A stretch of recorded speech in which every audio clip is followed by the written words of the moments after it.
اور مجھے یقین ہے کہ بھارت نے بڑی کوششیں کی 1971 کے بعد ہمیں توڑنے کی، لیکن وہ ڈھاکہ آج بھی مسجدوں کا شہر ہے۔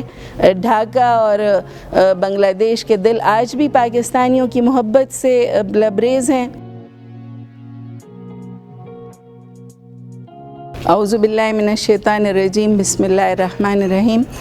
میرا نام ڈاکٹر سمیحہ راحیل قاضی ہے اور میں جماعت اسلامی کی جو شعبہ خواتین ہے اس کی فارن افیئرس کی ڈائریکٹر ہوں اور سابقہ پارلیمنٹیرین ہوں۔ کونسل آف اسلامک آئیڈیالوجی کی واحد خاتون ممبر بھی رہ چکی ہوں۔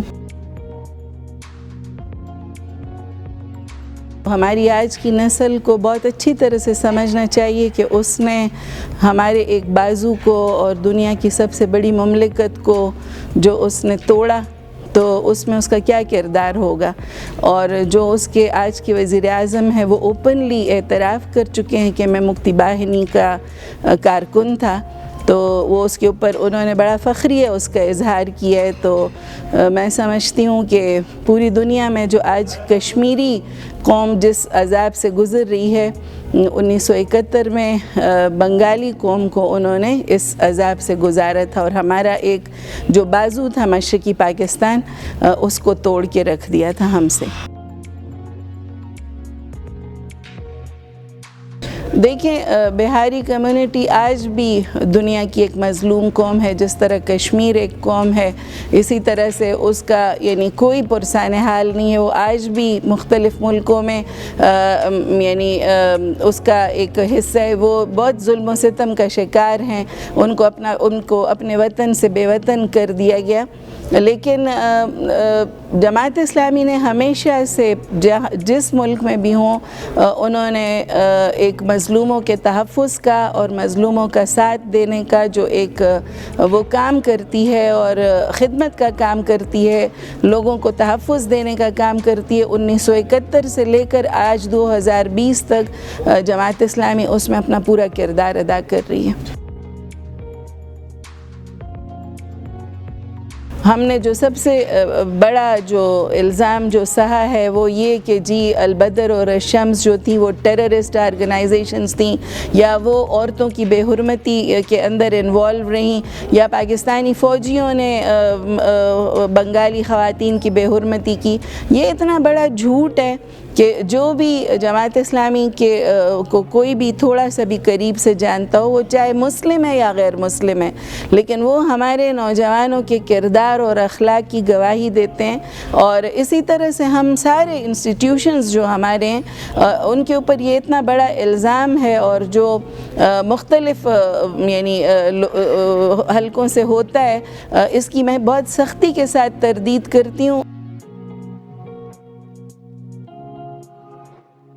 دیکھیں، ہائیبرڈ وارفیئر اب اس دنیا کی ایک حقیقت ہے جس میں جب تک آپ دیکھیں، آپ کسی فوج کو تو شکست دے سکتے ہیں نا، لیکن قوم کو شکست نہیں دے سکتے۔ اس لیے ایک قومی جذبے کی ضرورت ہے کہ ہم سب لوگ، عوام ہو، فوج ہو، حکومت ہو، سیاسی جماعتیں ہوں، دینی جماعتیں ہوں، NGOs ہوں، اقلیتی ہوں، سب لوگوں کو اپنے ملک کی حفاظت کے لیے، چاہے وہ جغرافیائی سرحدیں، چاہے وہ نظریاتی سرحدیں، ان کی حفاظت کے لیے اکٹھا ہونا چاہیے۔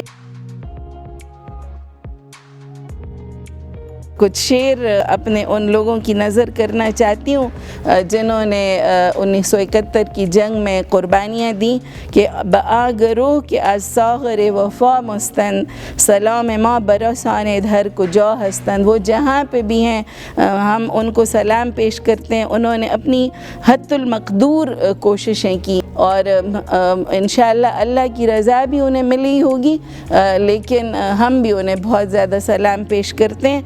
اور مجھے یقین ہے کہ بھارت نے بڑی کوششیں کی 1971 کے بعد ہمیں توڑنے کی، لیکن وہ ڈھاکہ آج بھی مسجدوں کا شہر ہے۔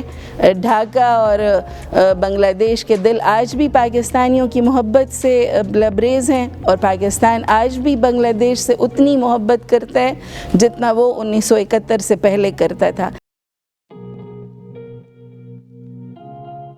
اگر تم دل گرفتہ ہو کہ تم کو ہار جانا ہے تو پھر تم ہار جاؤ گے، اگر خاطر شکستہ ہو کہ تم کچھ کر نہیں سکتے، یقیناً کر نہ پاؤ گے۔ یقین سے عاری ہو کر منزلوں کی سمت چلنے سے کبھی منزل نہیں ملتی۔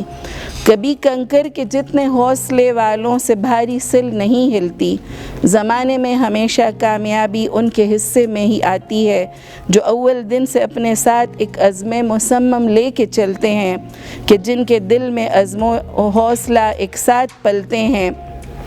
اگر تم چاہتے ہو کامیاب و کامراں ہونا تو بس رختے سفر میں تم یقین و عزم کی مشعل جلا رکھنا۔ سفر دشوار تر ہو تب بھی ہمت حوصلہ رکھنا۔ سفر آغاز جب کرنا تو بس اتنا سمجھ لینا کہ جہاں میں کامیابی کی یقین والوں سے یاری ہے۔ جہاں میں کامیابی کی یقین والوں سے یاری ہے، اگر تم بھی یقین رکھو تو پھر منزل تمہاری ہے۔